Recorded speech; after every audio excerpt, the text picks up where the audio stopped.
Ce matin, dans le cadre des entrevues de la campagne électorale municipale de Saguenay, on reçoit le candidat du district 19, M. Jean-Eudes Simard, qui a déjà 3 mandats, qui se représente pour un 4e mandat. Bienvenue à l'émission.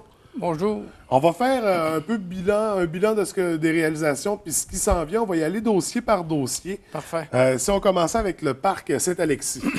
Mais le parc Saint-Alexis, cette année, j'ai fait beaucoup de choses, comme par exemple le pavillon de tennis de nuit qui est en train de se bâtir, la patinoire qui a été peinturée, les jardins communautaires. Ça fait plusieurs années que les gens nous demandaient des jardins communautaires. On en a fait un.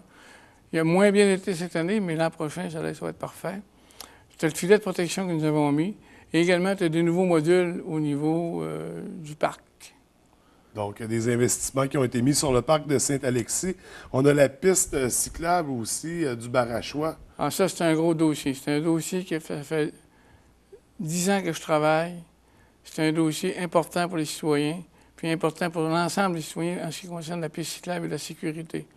Donc, il a fallu que les gens signent, il a fallu que le député s'en mêle, il a fallu en plus que des gens signés, il a fallu également s'assurer qu'on respectait l'environnement. Parce que le final, c'est l'environnement qui le donne. Fait que là, on a l'argent de côté, on est prêt à commencer au printemps avec le dernier MDEF. EP.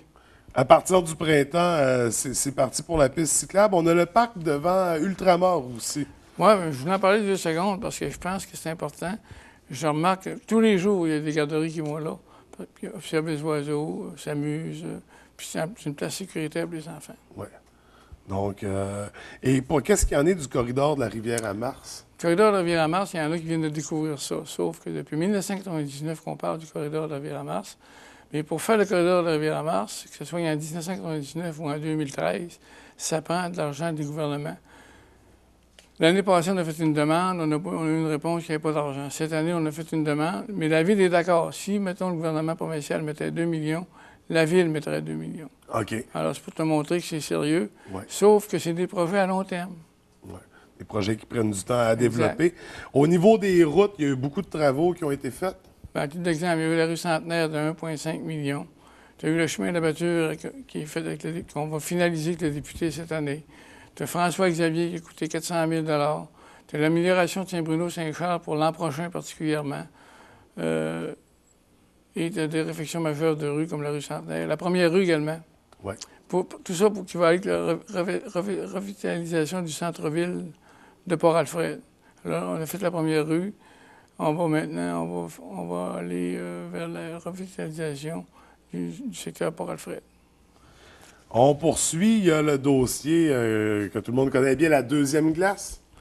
Oui, la deuxième glace. Ça, la deuxième glace, c'est, comme je veux dire que tu me disais tantôt, depuis 1994 qu'on parle d'une deuxième glace, depuis qu'on avait enlevé celle de Port-Alfred. Cette deuxième glace-là est importante. Elle est adaptée pour le hockey-luge, l'accueil des équipes nationales de Norvège, le stationnement et passerelle. Seule glace à Saguenay ouverte 12 mois par année. Que de bons commentaires. Donc, la deuxième glace, ça a été donné par Serge Simard, 70 pour le gouvernement du Québec et 30 par la Ville. Donc, je pense que c'est un bon coup qu'on a fait. C'est sûr que quand tu fais des choix, tu priorises. Hein? Alors, on a priorisé la deuxième glace par rapport à la bibliothèque, par exemple. Donc, on poursuit, c'est ça. Là, la deuxième glace, il y a l'ancien terrain de la console aussi, dans les dossiers actuels. Bien, on pense, nous autres, que Résolu devrait donner le terrain à la Ville tel que convenu. Et on est d'accord avec les projets du comité. Du comité de l'avenir du site de la console. Qu'est-ce qu'il y en est de la bretelle sur la rue Monseigneur-Dufour? Bien, ça fait longtemps que la rue Monseigneur-Dufour, c'est dangereux. Et ça fait longtemps que j'en parle, ça fait longtemps que j'essaie d'avoir de l'argent. Mais c'est pas évident. Dans un dossier, c'est pas évident d'avoir de l'argent. Donc, cette année, j'ai réussi à avoir de l'argent et on a fait de la bretelle pour la sécurité des gens. Là, les gens vont voir quand ils vont sortir, quand ils vont rentrer d'Alexis Simard. Oui. Entre autres, c'est un bon coup pour les autobus scolaires également.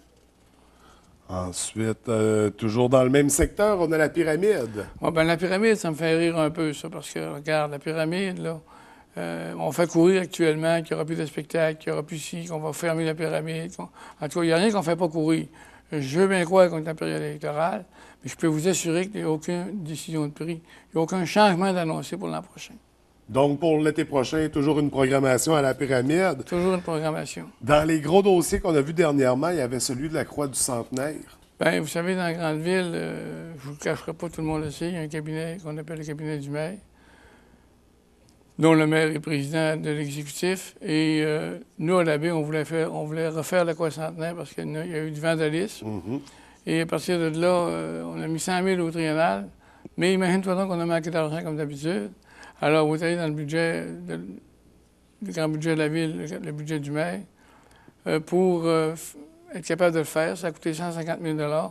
Alors, c'est une fleur que je lance au maire en lui disant merci. Et je crois qu'on a maintenant... Et on a une très bonne collaboration avec le cabinet du maire. Oui. Et c'est à souligner. Justement, parlant de collaboration, une relation, comment ça se situe avec la commission scolaire? Mais moi, ça me fait rire. En 1999, j'avais été à une réunion de la commission scolaire, une rencontre ville-commission scolaire.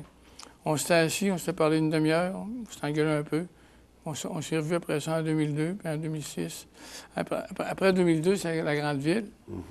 Et là, on dirait que les attitudes ont changé. Alors, on a une très bonne collaboration avec eux autres. Et laissez-moi vous dire que c'est intéressant parce que des fois, on manque de locaux, on peut louer des locaux, on peut faire réparer des locaux. On a mis des zones de sécurité pour les enfants. C'est une collaboration avec la commission scolaire.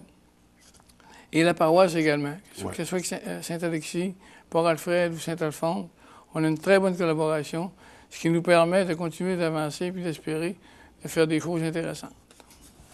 On va parler du Mont-Bellu. Mont-Bellu, bien, regarde, cette année, il y a eu, depuis l'année passée, on a fait le vélo de montagne. Et pour 2013, au décembre cette année, il y a un nouveau projet que je ne peux pas mentionner parce que, tu sais, c'est facile de faire une photo dans un journal, puis là, voilà le projet. Mais là, bien souvent, quand tu fais une chose semblable, tu tues le projet. Alors, à partir de là, c'est moins intéressant d'en parler. Par contre, au mois de novembre, on va pouvoir t'en parler. Avec un gros projet à surveiller, on n'en dit pas plus pour l'instant. C'est un bon projet. Et parlant des gros projets, il y en a un actuellement avec le terminus d'autobus. Moi, bien, regarde, c'est encore un dossier qu'on dit, voudrait bien que le terminus soit fait, mais regarde, ça se fait pas de même. Ça prend encore des années. Ça fait 5-6 ans qu'on travaille le triennal pour arriver à faire le terminus d'autobus. Et le ministre l'a annoncé vendredi. D'ailleurs, vous l'avez vu dans le journal hier. Oui. Donc, c'est un projet de 700 000 $. Jonquière, c'est 700 000 également. C'est un projet de 1,5 million quand tu calcules Jonquière et l'Abbé. Et c'était le temps. On va avoir un local pour les chauffeurs, une toilette. Donc, je pense que c'est un bon coup qu'on a fait. Puis c'est pas à cause de la période électorale, c'est parce que le dossier arrive à point. Le ministre a signé les règlements la semaine passée. Fait qu'il y a des hasards dans le timing comme ça. Ouais. On parle du bâtiment de golf curling à Port-Alfred, donc qui a été mis aux normes, je crois. Pas encore. Ah, qui va être mis aux normes, pardon. Réfection des glaces pour le curling. Ouais. C'est 1,2 million, si je ne me trompe pas. 700 000 la ville, 700 000 le gouvernement. Mise aux normes du bâtiment en cours. C'est commencé, effectivement. Puis ce qui est agréable, que je suis content, ça fait 20 ans que j'entends parler d'une accessibilité universelle au bâtiment pour les personnes handicapées ou à mobilité réduite. Ça fait 20 ans qu'on en a parlé. Imagine-toi donc qu'on est en train de le faire. Donc, ça vient de se régler. Donc, c'est un bon coup. Tant qu'à la bâtisse du golf, bien, regarde, il n'y a pas de décision de prendre encore. OK. Mais logiquement, ça devrait être celle-là. On a eu des gros investissements au cours du dernier mandat pour le musée du Fjord. Oui, 4 à 5 millions. Quelque chose d'intéressant, l'aquarium. J'invite les gens à aller voir ça. Oui, absolument. Après ça, au niveau du secteur Port-Alfred, je pense qu'il y a de la collaboration qui s'établit. Bien, je pense, oui, exactement. C'est parce qu'au niveau du secteur Port-Alfred, c'est la revitalisation du centre-ville, comme je te disais tantôt. Et tant qu'à moi, en tant que président, Luc Boivin va avoir toute l'aide que je peux pour que ça se réalise.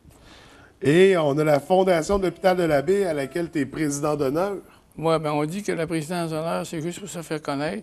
C'est l'inverse. C'est parce qu'on est connu qu'on est président d'honneur. Et grâce à l'équipe et à moi, c'est pas de la prétention, on a ramassé 105 000 $, ce qui ne s'est jamais vu. Écoute, Jean-Eudes, malheureusement, c'est tout le temps qu'on avait ce matin. Je vous demande d'aller voter. Oui. Je vous demande d'exercer votre droit démocratique. Vous dites qu'on ne peut pas parler à Saguenay, mais il y a quand même 3000 personnes qui sont venues me voir à mon bureau depuis 4 ans. Et on continue à le faire, on continue à s'exprimer et à voter. Très important. Jean-Eudes, merci beaucoup. Je te souhaite bonne chance pour la campagne. Je te remercie. Et je te souhaite une très belle journée. Merci.